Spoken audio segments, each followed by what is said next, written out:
بسم اللہ الرحمن الرحیم۔ السلام علیکم ناظرین، آپ دیکھ رہے ہیں ادریس الرحمان یوٹیوب چینل اور میں ہوں ادریس الرحمان۔ اب سے پچھلے پارٹ میں ہم نے تفصیلاً بات کی تھی کہ ویکسین کیا ہے، ویکسین کیسے کام کرتی ہے، ہیومن امیون رسپانس کیسے کام کرتا ہے، اور ویکسین جو ہے وہ کتنی قسم کی بنائی جا رہی ہیں۔ تو اب ہم آج پارٹ 2 میں اگلے چیزوں کو ڈسکس کرتے ہیں کہ ویکسین کے لگانے سے جو اس سے پروٹیکشن ملے گی، یا دوسرے الفاظ میں ہم یہ کہیں کہ اینٹی باڈیز جو ہیں وہ کتنے عرصے تک رہیں گی، اور اس کے علاوہ ویکسین جو ہے وہ کس کس کو لگنی چاہیے، اور دنیا میں کون کون سے ممالک ہیں جہاں ویکسین پہ کام ہو رہا ہے اور ویکسین کیسے ڈیولپ ہوتی ہے، اس پہ بھی ایک نظر دیکھیں گے۔ اور اس کے ساتھ ساتھ دنیا میں ویکسین کو پھیلانے کے لیے کیا اقدامات ہو رہے ہیں، اور پاکستان میں حکومت پاکستان کیا کر رہی ہے، ویکسین کے حوالے سے حکومت کی پالیسی کیا ہے، اور پاکستان میں ویکسین کے حوالے سے کیا کوئی ایسا کوئی کام، یا کرونا کے حوالے سے کوئی کیسا کام ہوا ہے۔ تو آج ہم ان موضوعات کو دیکھتے ہیں۔ اب یہ بات کہ ویکسین لگانے سے پروٹیکشن کتنے عرصے کے لیے ملے گی، کیونکہ اس پہ بڑے جو ہے کوئی بات بھی حتمی نہیں ہے، کیونکہ ویکسین جو ہیں وہ میجورٹی فیز 3 میں تھیں، ابھی ان کے فیز 4 بھی چلنے ہیں۔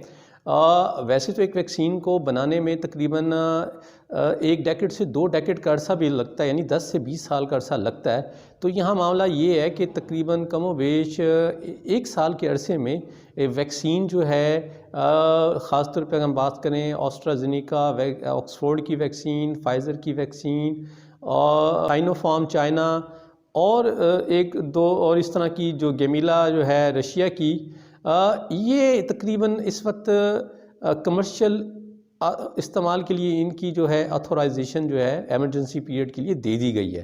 تو اگر ہم اس کو دیکھیں تو لگ بھگ یہ تقریباً سال کا عرصہ ہے کہ جس عرصے میں یہ اب human wide scale human use کے لیے اویلیبل ہے۔ تو اس لیے نارملی ویسے فائزر اور میڈرنا جو کہ امریکہ کی مطلب ویکسین ہے، ان کی کلیم تو یہ ہے کہ یہ 2 سے 3 سال کے لیے اینٹی باڈی مؤثر ہوں گی، لیکن وہ یہ کہتے ہیں کہ ان کو اینولی ریپیٹ کرنا پڑے گا۔ اچھا، جو ڈوز لگ رہی ہے وہ تقریباً 2 شاٹ لگ رہے ہیں، فائزر کے بھی اور آسٹرازینیکا کے بھی، کیونکہ زیادہ تر اس وقت یہی اس وقت استعمال میں ہے۔ پاکستان میں سائنوفارم کی ویکسین کی جو ہے ابتدائی طور پہ 5 لاکھ ڈوزیں جو ہیں وہ اویلیبل ہوئی تھیں، اور ابھی یہ پاکستان میں ہیلتھ فرسٹ لائن یعنی ہیلتھ ورکرز کو، ڈاکٹرز اور پیرامیڈکس کو اس کو لگایا جا رہا ہے۔ تو اس حوالے سے ابھی یہ کہنا بہت ارلی ہے کہ کتنا عرصہ یہ پروٹیکشن دے گی۔ اس کا سوال بہرحال آنے والے اس سال میں واضح ہو جائے گا۔ اب یہ سوال کہ ویکسین کس کس کو لگنی چاہیے، جی بالکل، ویکسین تو تقریباً جناب سب کو لگنی چاہیے، ایون ان لوگوں کو بھی لگنی چاہیے جو کرونا پازیٹیو تھے، یعنی انہیں کرونا ہوا، سیویئر ہوا اور وہ سروائیو ہو گئے، اور جنہیں مائلڈ ہوا۔ کیونکہ بات یہ ہے کہ وہ کہتے ہیں کہ جی ایک تو کرونا کی جو اینٹی باڈی کی ریشو ہے یہ ویریبل ہوتی ہے، سیکنڈلی جن لوگوں میں مائلڈ سمٹم رہے ہوں تو ان میں اینٹی باڈیز کا تناسب بھی اسی نوعیت کا ہوگا۔ تو اس لیے یہ کہنا کہ جن لوگوں کو کرونا وائرس ہو چکا ہے تو وہ ایگزمپٹڈ ہیں، تو بہرحال ان کو بھی ویکسین لگنے کی ضرورت ہے۔ ہاں، ویکسین اب کس کو نہیں لگنی چاہیے، اسپیشلی وہ لوگ جن کا امیون رسپانس بہت ویکر ہے، کیونکہ الٹیمیٹلی جو ویکسین لگانے کا گول یہ ہوتا ہے کہ اس نے باڈی میں امیون رسپانس کو ٹریگر کرنا ہوتا ہے، اور جب یہ ٹریگر ہوتا ہے تو نیچرلی بعض سمٹم ایسے ہوتے ہیں۔ تو اب سوال یہ ہے کہ جب ایسے لوگ جو ولنریبل ہیں تو ان سے کرونا کو کیسے بچایا جائے، تو اس کا جواب ہے کہ ان کو بچانے کا طریقہ ہے ہیرڈ امیونٹی۔ ہیرڈ امیونٹی کا یہ کنسیپٹ جو ہے یہ ہے کہ سوسائٹی کے وہ تمام صحت مند یا بہتر لوگ ان کو اگر ویکسینیشن ہو جائے گی تو اس سے ان کے اندر جو ہے وائرس کا جو پرولیفریشن ہے وہ اس کے امکانات کم ہو جائیں گے، اور وہ ان سے سپریڈ ہونے کا جو ہے چانسز منیمائز ہو جائیں گے۔ تو وہ جب وہ لوگ ان لوگوں کے ساتھ انکاؤنٹر کریں گے جن کی امیونٹی بہت ویکر ہے، تو وہ ان سے انفیکشن ایکوائر ہونے کے چانسز کم ہو جائیں گے۔ تو بہرحال یہ بھی بہت بڑی بات ہے، کیونکہ بھی دنیا کی پاپولیشن کو ہم دیکھیں تو اس سائز کے لحاظ سے دیکھیں تو ابھی بہت زیادہ ایفرٹس اور بہت زیادہ ٹائم لگے گا جب اس آبجیکٹیو کو اچیو کیا جائے گا۔ ایک سوال یہ بھی اٹھتا ہے کہ جی ویکسین سے کیا سائیڈ ایفیکٹ ہوتے ہیں؟ دیکھیں بات یہ ہے کہ سائیڈ ایفیکٹ تو پانی بھی اگر آپ ڈھیر سارا پی لیں تو اس سے بھی ہو جائیں گے، تو بہرحال ایک نارمل رینج میں یہ ویکسین سیف ہے۔ نارملی کہا جاتا ہے کہ جب ویکسین لگائی جاتی ہے تو ہیومن رسپانس کیونکہ اس میں رسپانس میں ٹریگر ہو رہا ہوتا ہے تو نیچرلی ایک فیور کی سمٹم ڈیولپ ہوتے ہیں، تو عام طور پہ کہا ہی جاتا ہے کہ وہاں اس کو پیناڈول ہی دی جائے۔ تو باقی کچھ سمٹمز ہیں لیکن وہ اتنے کچھ سیریس نہیں ہیں۔ اب دنیا میں ویکسین کہاں کہاں ڈیولپ ہو رہی ہیں؟ ویکسین کی زیادہ تر ڈیولپمنٹ جو ہے وہ امریکہ، یورپ، جس میں خاص طور پہ انگلینڈ، جرمنی، فرانس اور اس کے ساتھ ساتھ چائنا، اور اس میں انڈیا میں بھی ویکسین کی ڈیولپمنٹ ہو رہی ہے، اور ٹرکی، اسرائیل اور ایون تھائی لینڈ بھی ان دنیا کی ملکوں میں شامل ہے جہاں ویکسین پہ کام ہو رہا ہے۔ دیکھتے ہیں کہ اس وقت کتنی ویکسین کی سٹیٹس کیا ہے۔ اب یہ دیکھتے ہیں کہ ویکسین بنتی کیسے ہے، ڈیولپ کیسے ہوتی ہے۔ ویکسین کی ڈیولپمنٹ ایک بڑا پیچیدہ، مطلب ویسے بھی میڈیسن کی جو ڈیولپمنٹ ہے وہ کوئی اتنا آسان کام نہیں ہے اور بڑا ایک وقت طلب اور اس میں بہت زیادہ سرمایہ کی ضرورت ہوتی ہے۔ تو ویکسین میں کیونکہ گول یہ ہے کہ ایک اسپیسیفک ڈیزیز، یعنی اب آپ بات کرتے ہیں کرونا کے حوالے سے ایک ویکسین بنانا ہے جو کہ کرونا کے مریضوں میں جن پیشنٹ جو ان پیشنٹ میں لگائی جائے تو ان لوگوں کو کرونا کی انفیکشن سے بچائے۔ تو اس کے لیے جو بڑی اہم کام ہے جو بہت ہی وہ ہے اینٹیجن کی، پہلے تو یہ اسیس کرنا، اس میں اس کی جینیٹک کوڈنگ کی جاتی ہے، اس کی ساری معلومات لی جاتی ہیں وائرس کے حوالے سے، پھر اس میں اس اینٹیجن کو شناخت کیا جاتا ہے کہ کس اینٹیجن کو بیس بنایا جائے تاکہ اسی کو اینٹیجن کو جب ویکسین کی صورت میں ہیومن باڈی میں دیا جائے گا تو وہاں پھر اینٹی باڈی جنریٹ ہوں گی۔ تو اینٹیجن کا جو سسٹم ہے یہ بہت زیادہ ٹائم لیتا ہے کیونکہ اسی پہ ساری چیز گورن کر رہی ہوتی ہے فیوچر کی، تو اس کے لیے پریلیمنری اس پہ کام کیے جاتے ہیں، اور جب وہ اینٹیجن اس صورتحال میں لگتا ہے کہ یہ کوئی کام کرے گا تو پھر اس کو پریلیمنری لیول پہ ایک ویکسین بنائی جاتی ہے، آپ جس کو پروٹوٹائپ ویکسین بھی کہہ سکتے ہیں۔ تو اس کو پھر اینیملز پہ ٹرائی کیا جاتا ہے، جب اینیملز کی پہ ٹرائی کرنے سے اس میں ایک بہتر رسپانس نظر آتا ہے تو اس کو پھر ایک محدود پیمانے پہ، یعنی اس کو فیز 1 کہتے ہیں، جس کو محدود پیمانے میں ہیومن استعمال میں لایا جاتا ہے۔ فیز 1 میں تقریباً 20 سے 80 کی تعداد میں مطلب لوگوں کو وہ ویکسین دی جاتی ہے۔ اچھا، جو اس کا ٹرائل ہوتا ہے نا اس کو اوپن ٹرائل کہتے ہیں۔ اس کو میں تھوڑا سا ان ناظرین کے لیے جو اس قسم کی ٹرمنالوجی سے فیملیئر نہیں ہے، کیونکہ جب کسی بھی میڈیسن یا کسی بھی دوائی کو ریسرچ کے لیے آزمایا جا رہا ہوتا ہے تو اس میں مختلف میتھڈ استعمال ہوتے ہیں۔ ایک ہوتا ہے جس کو کہتے ہیں ڈبل بلائنڈ، یعنی نہ جن کو دوائی دی جا رہی ہے اور نہ جو دوائی دے رہے ہیں، دونوں کو پتہ نہیں ہوتا کہ اس میں کیا ہے، کیونکہ بعض اوقات دوائی دی جاتی ہے اور بعض اوقات دوائی جیسا سبسٹانس دیا جاتا ہے جس کو پلیسیبو کہتے ہیں، یعنی جو اس میں دوائی تو نہیں ہوتی لیکن وہ دوائی کی طرح ہوتا ہے۔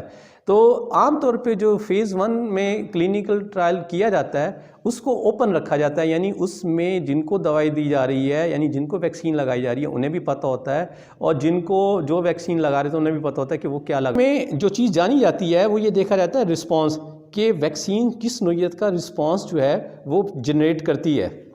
اچھا، فرسٹ فیز میں جب سبجیکٹس یعنی جن کو ٹرائل دیا جا رہا ہے تو ان کو پھر ریئل لائک پیتھوجن یعنی انہیں کرونا وائرس سے انٹروڈیوس کرایا جائے گا۔ اچھا، ان کو بڑا کریٹیکل اور کیئرفل انوائرمنٹ میں رکھا جاتا ہے، یہ نہیں ہے کہ ان کو ویکسین دے دی اور ان کو چھوڑ دیا، تو ان کو پورا مانیٹر کیا جاتا ہے اور ان کی پوری طرح ایویلیوشن کی جاتی ہے۔ اچھا، جب یہ سے حوصلہ افزا نتائج آئیں تو اس کے بعد فیز 2 کیا جاتا ہے۔ فیز 2 میں سیورل ہنڈریڈ یعنی کئی سو، یعنی اس میں بات ہزاروں تک بھی جا پہنچتی ہے، اس میں شامل کیا جاتا ہے۔ اس میں ایک سینٹر میں اسٹڈی نہیں ہوتی بلکہ بہت سارے سینٹر میں اسٹڈی کی جاتی ہے۔ اچھا، اس میں جو ہے یعنی کوئی ایک مرکز پہ نہیں بلکہ مختلف مراکز میں، بلکہ اس میں جیوگرافیکل لوکیشن کے لحاظ سے بھی، یعنی اگر ملکوں کے لحاظ سے ایک ملک کے اندر مختلف علاقوں میں بھی یہ کیا جاتا ہے۔ اچھا، اس میں جو امیدوار شناخت سلیکٹ کیے جاتے ہیں وہ ہوتے ہیں جن میں ڈیزیز کے ڈیولپ ہونے کا خطرہ ہوتا ہے، تاکہ اگر انہیں بعد میں وہ انکاؤنٹر ہو تو تاکہ اس حوالے سے اس کو رسپانس کو جو ہے دیکھا جائے۔ اچھا، فیز 2 کے جو ٹرائل کا مقصد ہوتا ہے اس میں ایک تو یہ ہوتا ہے کہ ویکسین کی سیفٹی کو جاننا ہوتا ہے، ویکسین کتنی حد تک یعنی امیونوجینسٹی پیدا کرتی ہے، یعنی امیونٹی کو پیدا کرتی ہے، اس کی کتنی ڈوزیں مطلب دینے کی ضرورت پڑے گی، اس کی ڈوز دینے کا شیڈیول اور ڈیلیوری کا جو طریقہ کار ہے اس کو بھی مانیٹر کیا جاتا ہے۔ فیز 2 کی کامیابی کے بعد فیز 3 لانچ کیا جاتا ہے۔ فیز 3 میں 1000 اور 10,000 یعنی ہزاروں اور بات لاکھوں تک جاتی ہے۔ اچھا، اس میں انوالومنٹ جو ہے depending upon the scale of the disease, جس طرح کرونا ہے تو اس کو دنیا بھر میں یعنی مختلف جیوگرافک لوکیشنز پہ مختلف ملکوں میں کیا جاتا ہے۔ اس میں مطلب وہ بھی یوز ہوتا ہے یعنی پلیسیبو، جیسے پہلے آپ سے ذکر کیا کہ وہ جو میڈیسن لائک ہے لیکن وہ میڈیسن نہیں ہے، اور اس میں تاکہ یہ دیکھنا ہوتا ہے کہ ویکسین کے مقابلے میں مطلب اس رسپانس کو بھی دیکھا جائے، تاکہ اس میں کچھ سائیکولوجیکل امپلیکیشنز کو بھی مد نظر رکھنا ہوتا ہے۔ اچھا، چھوٹے گروپ میں بعض اوقات سائیڈ ایفیکٹ سامنے نہیں آتے، تو لارجر گروپ میں ہونے کا فائدہ یہ ہے کہ سائیڈ ایفیکٹ جو ہے وہ بھی سرفس پہ آتے ہیں۔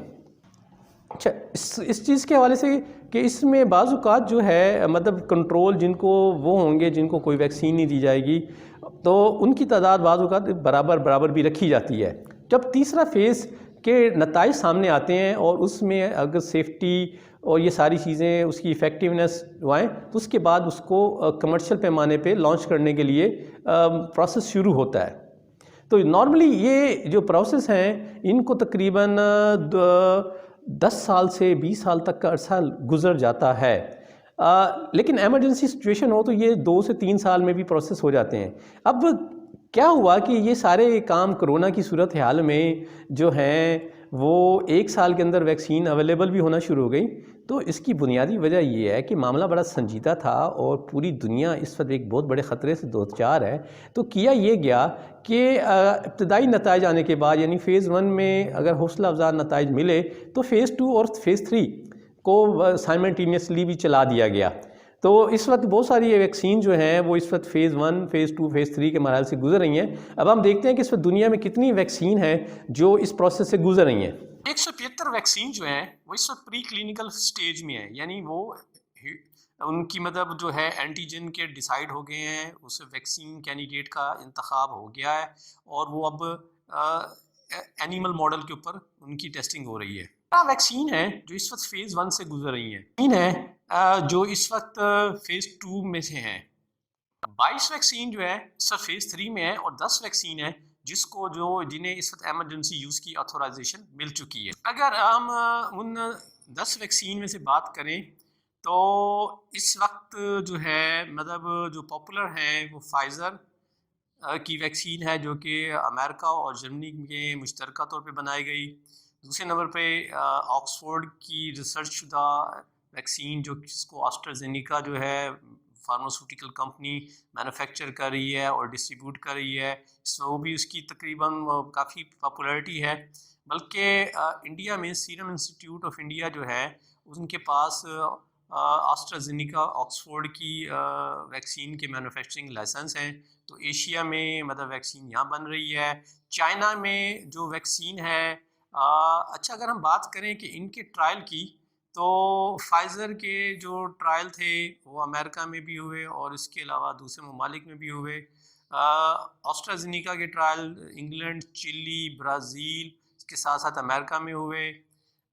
سائنو فارم جو ہے جو کہ چائنا کی ہے اس کی چائنا کے ساتھ ساتھ بحرین۔ اب آپ دیکھتے ہیں کہ دنیا کے کون کون سے ممالک ہیں جنہوں نے ویکسین جو ہے وہ پروکیور یعنی پرچیز کر لیا یا انہوں نے کانٹریکٹ کیے ہیں۔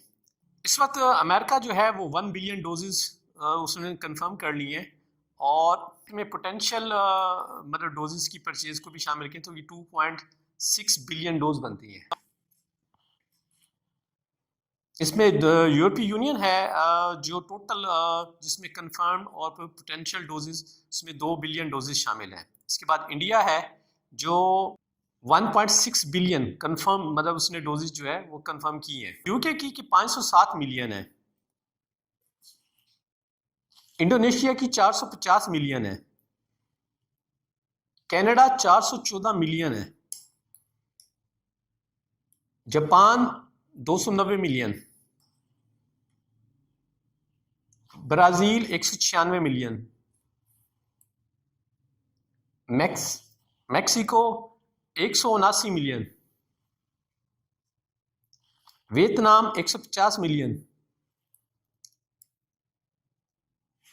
لاطین امریکہ یعنی اس میں برازیل شامل نہیں ہے 150 ملین.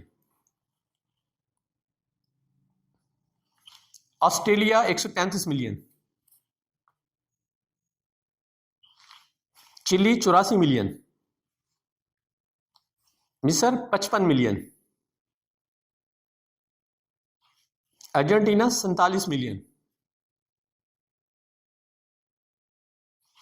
ازبکستان 35 ملین اور Bangladesh 30 million. Taiwan 30 million. Nepal 25 million. Turkey اور اسرائیل 20 ملین.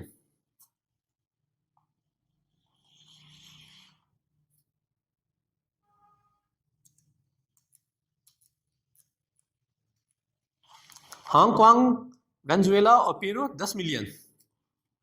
10 ملین مطلب ہر ایک علیحدہ علیحدہ. ایکوڈور 9 million. New Zealand 7 million.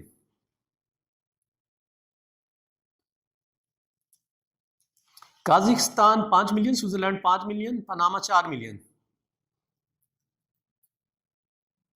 کوسٹا ریکا 3 million. Lebanon 2 million. اور کویت 1 ملین. تو اگر ہم آپ دیکھیں کہ اگر پرچیزز کے حوالے سے ہم یہ دیکھیں تو کرونا وائرس کی ویکسین پرچیز بھی ایک پینک بائنگ ہے. اس میں اگر ہم دیکھیں تو بہت سے ممالک نے مطلب ایون اپنی پاپولیشن کے بھی کئی پوٹینشل جو ہے اس کو ویکسین کی طرف گئے ہیں. اگر ہم امریکہ کو دیکھیں تو وہ 2.6 بلین کا پوٹینشل یعنی اس میں 1 بلین تو کنفرم ہے.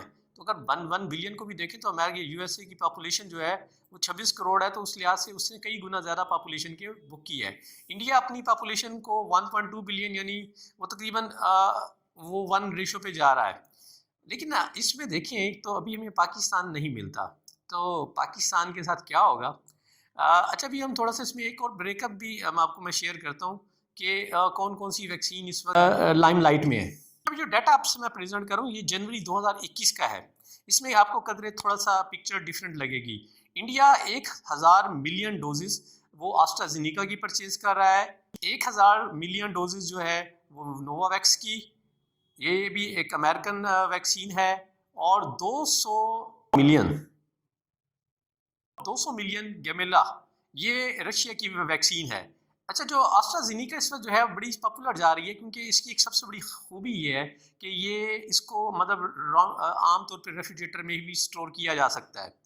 اچھا گیمیلا اور آسٹرازینیکا یہ دونوں ایک ہی یعنی وائرل ویکٹر ویکسین کو ریپرزینٹ کرتی ہیں اور اس وقت تقریباً ان کی کافی پذیرائی ہے. کوویکس یہ ایک بیسیکلی اس پہ میں آپ کو تفصیلاً بتاؤں گا کہ کوویکس کیا ہے. تو یہ ابھی انہوں نے 300 ملین ڈوزز جو ہے وہ آسٹرازینیکا سے پرچیز کرنے کا کنفرم کیا ہے. یورپی یونین 300 ملین ڈوز جو ہے آسٹرازینیکا سے اور 300 ملین ڈوز فائزر سے. United States 300 million doses AstraZeneca, 200 million doses Pfizer اور 110 ملین نووا ویکس.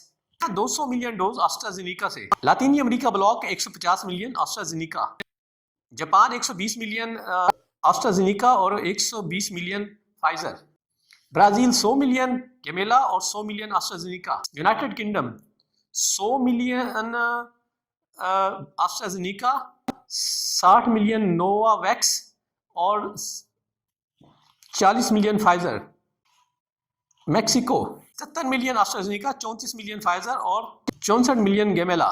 Australia 54 million AstraZeneca, 51 million Novavax, 10 million Pfizer. Canada 20 million AstraZeneca, 52 million Novavax, 20 million Pfizer.